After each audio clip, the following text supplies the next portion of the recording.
7 juin 2025, 26 degrés à Cotonou environ. Mesdames et messieurs, bonjour. Voici le sommaire. Célébration ce 7 juin de la Journée internationale de la sécurité sanitaire des aliments, une journée instituée le 20 décembre 2018 par l'Assemblée générale des Nations unies. Nous vous proposons dans cette édition le message du ministère de l'Agriculture, de l'Élevage et de la Pêche à l'occasion de cette célébration.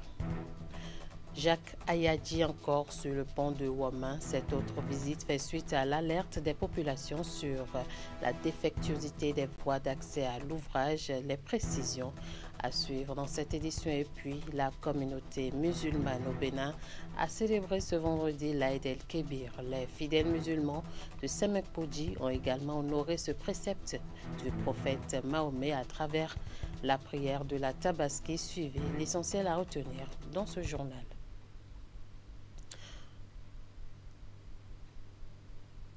À nouveau, bonjour. Le Bénin célèbre ce jour samedi 7 juin 2025, à l'instar de la communauté mondiale, la 7e édition de la Journée internationale de la sécurité sanitaire des aliments. Le ministre de l'Agriculture, de l'Élevage et de la Pêche adresse aux populations béninoises un message par le biais de sa secrétaire générale. Le thème de cette année est intitulé « Sécurité sanitaire des aliments, la science en action ». Madeleine Mora-Lafia est au micro de Hugues Vingbe et Idéron Pévi. Béninoises et Béninois, chers compatriotes, l'honneur m'échoit de m'adresser à vous en cette veille de la célébration dans notre pays de la 7e édition de la Journée internationale de la sécurité sanitaire des aliments. En effet, chaque année, depuis le 20 décembre 2018, date de la proclamation par l'Assemblée générale de l'ONU de la Journée internationale de la sécurité sanitaire des aliments, le 7 juin est l'occasion de saluer les nombreux bienfaits d'une nourriture sûre.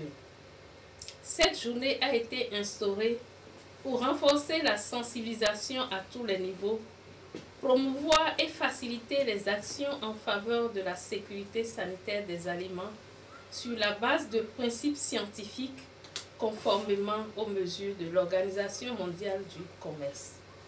Pour l'année 2025, le thème retenu par l'Organisation des Nations unies pour l'alimentation et l'agriculture et l'Organisation mondiale de la santé est « Sécurité sanitaire des aliments, la science en action ».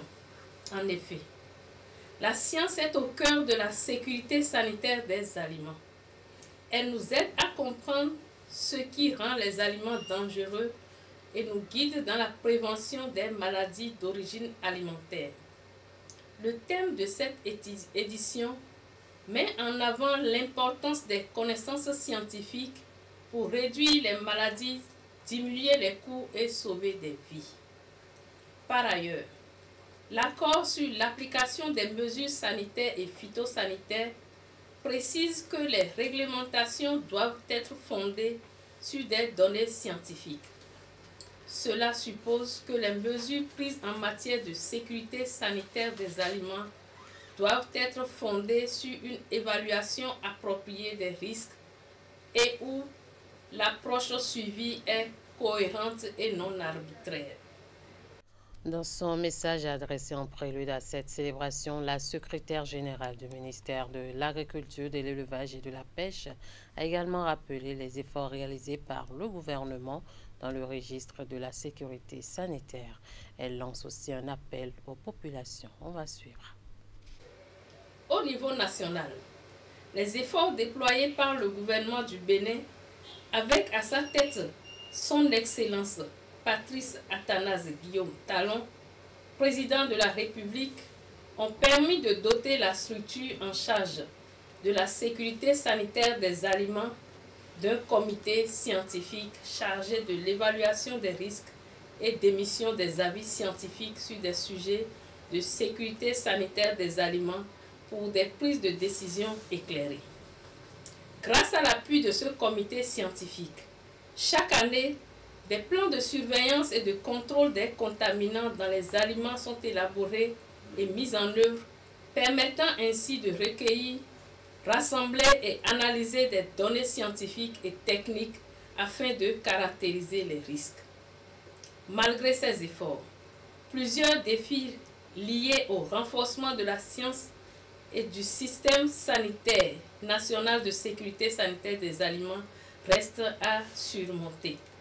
À ce sujet, mon département ministériel va poursuivre ses efforts aux côtés des autres partenaires de la sécurité sanitaire des aliments pour rendre sa contribution plus efficace de manière à élaborer des politiques fondées sur des données scientifiques pour veiller à la sécurité sanitaire des aliments tout au long de la chaîne d'approvisionnement alimentaire.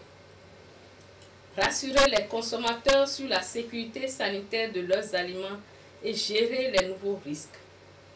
Béninois et béninoises, chers compatriotes, bien que la science fournisse la base des orientations en matière de sécurité sanitaire des aliments, la prévention des maladies d'origine alimentaire dépend des bonnes décisions prises par chacun de nous.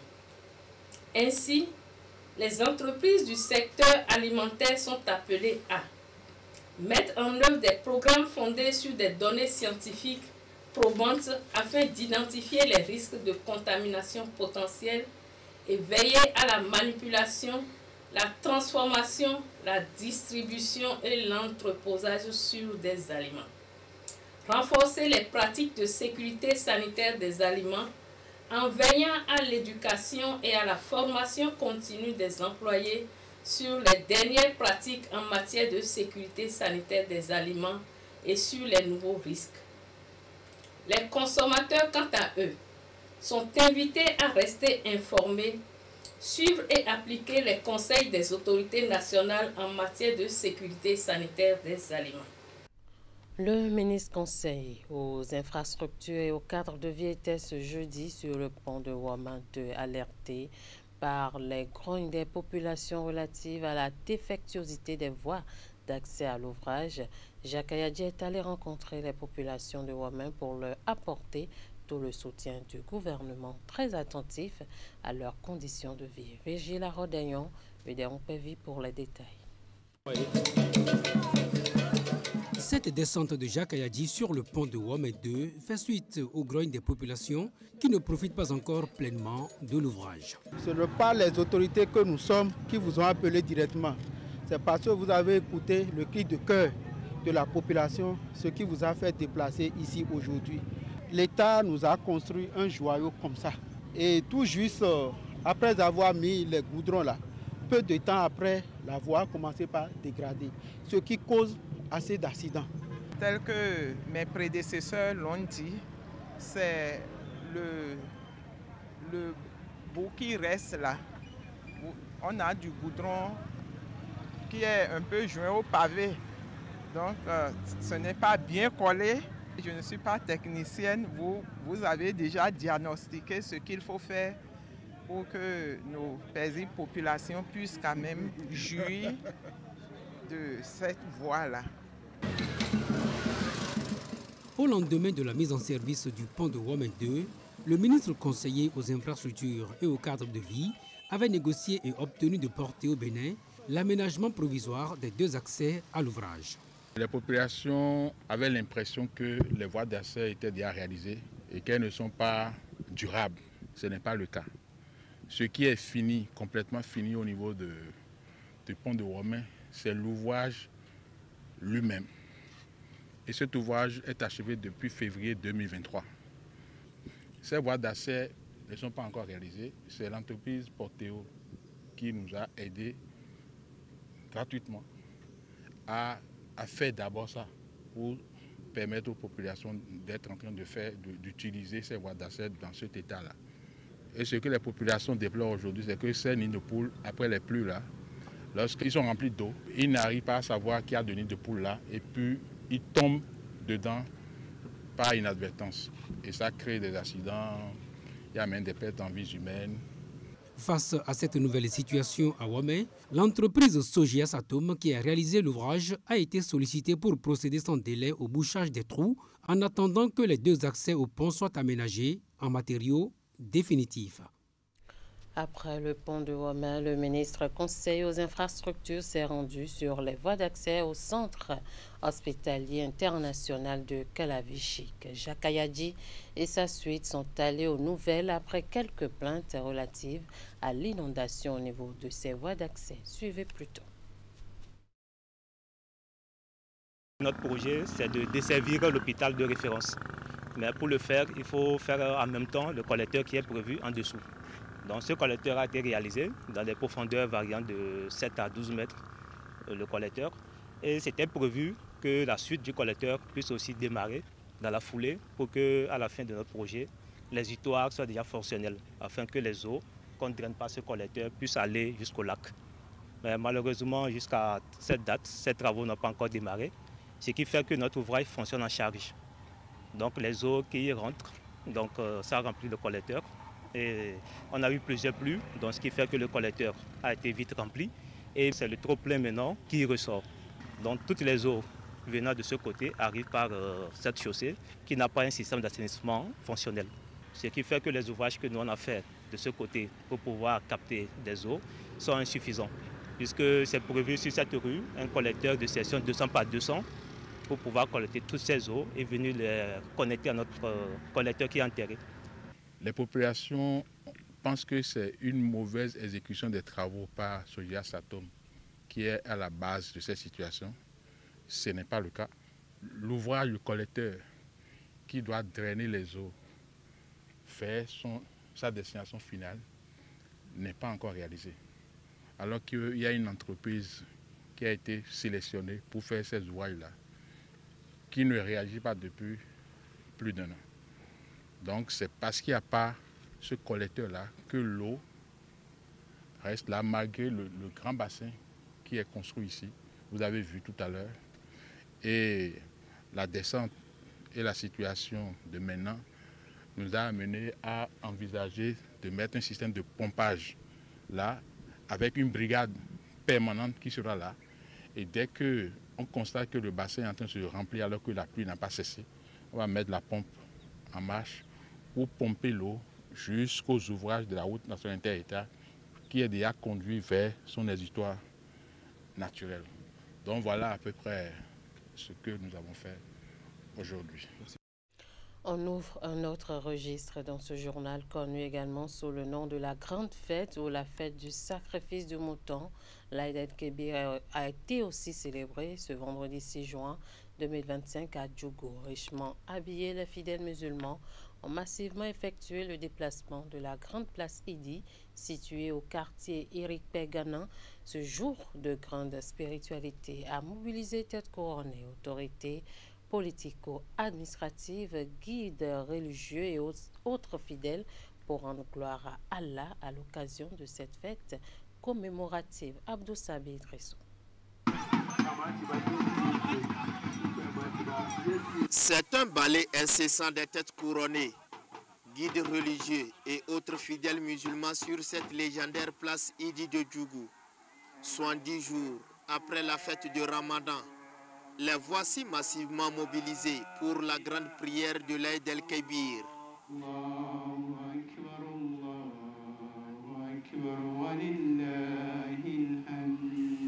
Invocation, zikr et litanie. Chaque fidèle cherche ainsi l'agrément d'Allah. Jour spécial de communion, de fraternité, de solidarité et de partage. Cette grande fête est célébrée en souvenir du sacrifice du prophète Ibrahim.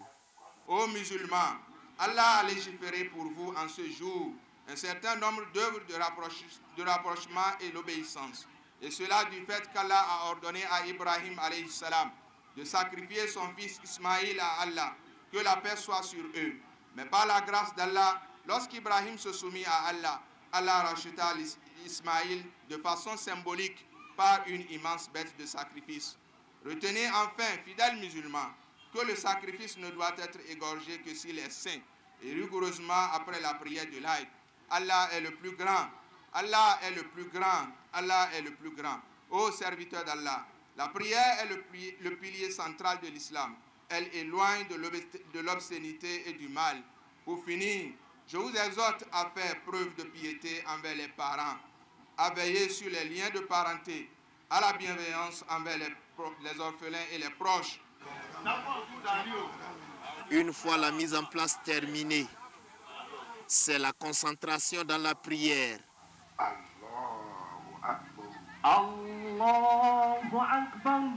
Une prière constituée de 2 rakats officiés par l'imam central de Djougou, El Hadj Razak Samari. Après la prière proprement dite, suivie du sermon, c'est l'immolation à titre symbolique d'un bélier. Un acte spirituel posé qui donne ainsi le top de l'immolation des bêtes dans les foyers musulmans. Les autorités et personnalités présentes à cette prière n'ont pas manqué d'exprimer leur satisfaction. Elles en ont également profité pour prier pour la paix avant, pendant et après les élections générales à venir. On les écoute au micro Canal 3 de Abdou Sabi Idrissou. Nous sommes très fiers, très contents parce que vous avez vu que ça s'est passé dans le calme et dans la sérénité. Nous remercions tous ceux qui ont contribué à cela parce que vous avez vu, comment on appelle, l'installation qui est là, qui a permis à tout le monde de suivre. C'est dû à certains qui ont mis la main dans la poche. Donc on profite pour les remercier par rapport à ça. On prie aussi le Seigneur pour que cette année, l'année qui commence après la fête, là, soit une année de paix. On est en train d'aborder une pente, c'est-à-dire les élections qui viennent. On prie le Seigneur pour que ça se passe très bien, sans problème, et que tout le monde participe à la fête et qu'au finish, on puisse avoir des élections paisibles et calmes. Gratitude envers le Seigneur, de remerciement pour nous avoir permis de célébrer cet événement dans la paix et la douceur. C'est d'avoir une pensée pour nos soldats qui tombent sur le front en continuant de nous défendre. C'est d'avoir une pensée pour nos autorités qui, au plus haut sommet, le chef de l'État, le président de l'Assemblée, c'est d'avoir une pensée pour la population de Djougou, pour Sa Majesté, pour le maire et pour tout le monde, pour les populations béninoises, que tout le monde fait en paix et en bonne santé. On est content, on se porte bien. La vie, c'est important.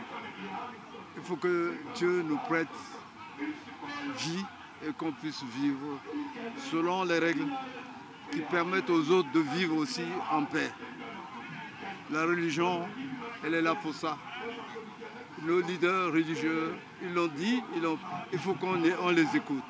Et que l'année des élections générales soit une année de paix, de succès, et que nos espoirs soient comblés à la fin, qu'on se dise le Bénin s'en sort vraiment glorifié. Nous refermons ce registre par l'étape de Calaviou. C'est l'école primaire publique Finafa d'Agori qui a accueilli la grande prière de la Tabaski. L'événement a rassemblé une foule de fidèles et a été marqué par une double immolation animale. Reportage Hugues Vingbe, Henri Ganti. La cour de l'école primaire publique Finafa d'Agori à Calavi grouille de monde. Sortis de toutes les rues du quartier et même d'ailleurs, les musulmans ont rallié cette place Idi pour honorer la grande prière de la Tabaski, fête qui symbolise la foi inconditionnelle et l'obéissance à la volonté divine. Peu après 9 heures, le rite commence.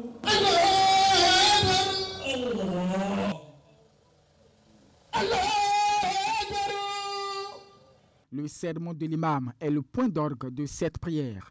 Il est construit autour de plusieurs points, dont la foi d'Ibrahim et d'Ismaël, son fils, qui a accepté être sacrifié au nom d'Allah. Heureux est le serviteur qui sacrifie ceux qu'il aime, espérant la récompense d'Allah. Vous voyez, malgré que c'était la mort, Ismaël n'a pas hésité. Et quand Abraham lui aussi a reçu l'ordre, il n'a pas demandé pourquoi, comment. Il sait que c'est un ordre de Dieu. Quand il a suivi, il a respecté. À la fin, qu'est-ce qu'il a? Une bénédiction. Celui qui obéit aux parents, aux autorités, malgré tout, même s'il a des difficultés, à la fin, Dieu va t'ouvrir la porte du bonheur. L'autre message essentiel délivré par l'imam porte sur les relations humaines. J'ai lancé un appel à toute la communauté et aux fidèles que nous avons le droit sur les femmes et les femmes ont droit sur nous. Elles sont nos partenaires. Tant qu'elles nous respectent, alors on a le droit de les nourrir, de les habiller, de les guérir. La grande prière de ce matin est clôturée par le sacrifice de 2 béliers. Et vous savez très bien que quand vous tuez un mouton, vous divisez en 3. Une partie, c'est pour votre famille. Une partie, c'est pour les pauvres, les démunis. Et une partie, c'est pour, comment on appelle, les voisins. Donc quand on dit voisins, ce n'est pas seulement aux musulmans qu'on donne la viande si vous en avez. On donne aussi aux amis chrétiens. Ceux qui ne sont pas chrétiens, ils ont droit aussi. La célébration de la Tabaski se poursuit ainsi dans les foyers, tant musulmans que non musulmans. Nous n'allons tout de même pas oublier les musulmans de la commune de Semek-Podji qui ne sont pas restés en marge de cette célébration. Tout a démarré par la grande prière qui s'est tenue sur la place Idi de Djefa. Une prière qui a connu la présence du maire Jonas Benameto, venu témoigner sa solidarité à la communauté musulmane. Voici le reportage.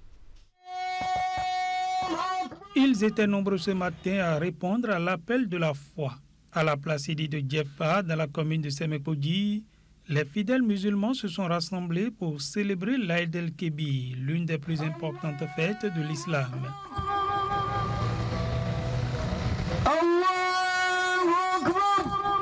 Dans son sermon, l'imam a insisté sur le sens de la Tabaski et sur des valeurs essentielles que sont la paix, la solidarité et l'amour du prochain. La Tabaski, pour les musulmans, c'est venu par Dieu. Dieu même, il a dit dans son Coran, il dit Inna antoyna kal kawsar fasolli li rabbika wanhar inna shani'aka wal abtar. C'est lui, parce qu'il y a trop de chayatines, de 100 ans.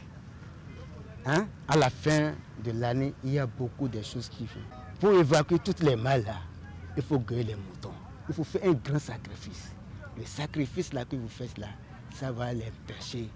Hein?